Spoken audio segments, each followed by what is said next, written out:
E aí pessoal, sejam todos muito bem-vindos, eu sou o Professor Pinguim e estamos aqui para fazer o vídeo que é, se você viu o vídeo passado, a continuação do vídeo passado.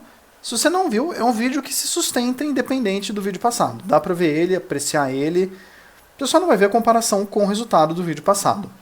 A ideia de hoje é resolver uma questão de desafio, que é calcular a área de um donut, de um touro, de uma rosquinha, sem usar nenhuma ferramenta de cálculo avançado, sem usar derivada, sem usar integral, só usando as coisas de ensino médio que a gente já conhece. No vídeo passado... Além disso, esse exercício pode ser resolvido com técnicas do ensino médio. Se vocês quiserem ver a versão com integrais desse mesmo problema sendo resolvido, foi feito no vídeo passado, tá passando o cardzinho aqui em cima de mim, se vocês quiserem tem o link aí na descrição também, para ver uma forma alternativa de resolver esse problema. Eu admito que eu gosto mais desse formato, usando as coisas do ensino médio, embora o método com integrais seja um bom exercício de integral de superfície, ele calcula uma área de objeto que a gente não está acostumado. Sem mais delongas, bora lá, vamos começar o problema de hoje?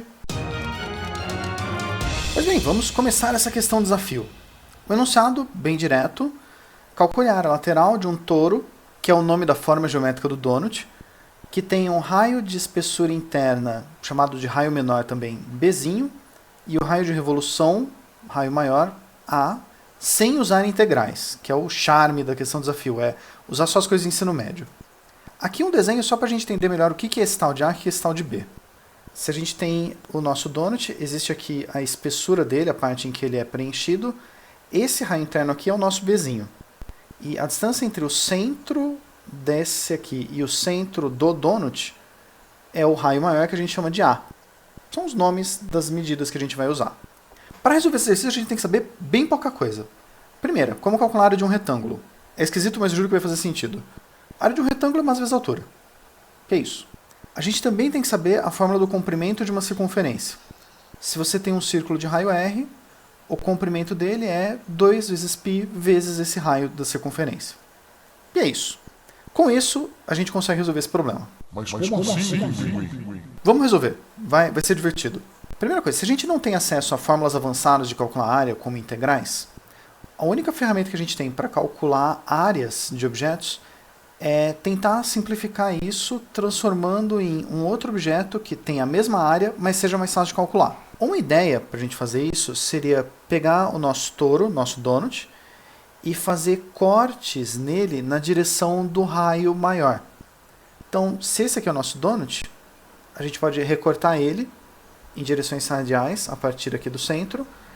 O que fica mais claro se eu pintar cores diferentes, cada trecho. Então, esse aqui é o exemplo do que a gente quer fazer.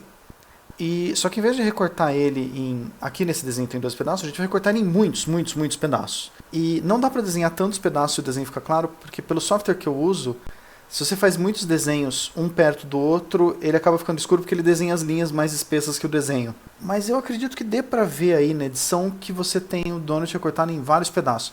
Nesse aqui ele está cortado, se não me engano, em 36. Aí a ideia é, vamos pegar isso, pegar esse donut, esse touro, pegar os pedaços que a gente colocou e encaixar eles, mas invertendo a ordem deles do tipo, um tá pra dentro, um tá pra fora, um tá pra dentro, um tá pra fora. Então, esse aqui, que foi recortado em 12, ele ficaria mais ou menos assim. Ele vai parecer um macarrão meio esquisito, mas com a curva de um maior para fora, curva para dentro, curva para fora, curva para dentro. E esses pedaços encaixam um no outro perfeitamente, porque aonde a gente faz o recorte, ele mede o círculozinho de raio B. Isso vai ser verdade sempre. Quando a gente faz o mesmo processo para o maior deles, a gente vai ter uma coisa que é praticamente cilindro. Se a gente fizer mais ainda, ele vai ser mais cilíndrico ainda. E a ideia é que, se a gente fizer isso num recorte com um número muito grande, a gente tem um novo objeto, que é um cilindro, que tem a mesma área que o original que a gente estava procurando. Então, esses 2 objetos aqui, eles vão ter a mesma área. E além disso, o círculo aqui, a circunferência da nossa base do cilindro, é a mesma circunferência do recorte do touro, pela forma que ele foi construído. E se a gente traçar uma linha aqui na altura do cilindro, essa linha central vai ser a mesma linha que percorre o círculo interno do touro. Então a altura do cilindro é o comprimento da circunferência de raio Azão, que era aquela circunferência interna que fazia o touro, que servia de base para ele. Então a gente tem um cilindro que tem base de tamanho da circunferência interna e a altura como sendo o comprimento da circunferência externa desse touro. Esse cilindro que a gente tem aqui, a gente pode fazer um recorte nele aqui e abrir ele como um retângulo. O retângulo, por ser um desenho 2D, o software não trava tanto, ele não fica tão escuro. Esse retângulo, ele tem a mesma altura do nosso cilindro, então essa medida aqui de fora a fora mede o comprimento da circunferência externa, que é 2π vezes A, e aqui na base ele mede o comprimento dessa circunferência que a gente pegou e esticou ela, abriu, ele vai medir 2π vezes B. Então a área do nosso retângulo é 2π vezes A vezes 2π vezes B, o que dá 2 vezes 2, 4, π vezes π quadrado, AB, e é a mesma área do nosso touro que a gente estava procurando. Então a nossa área é 4π quadrado vezes A vezes B. Damos um destaque maior ainda, e encerramos por aqui.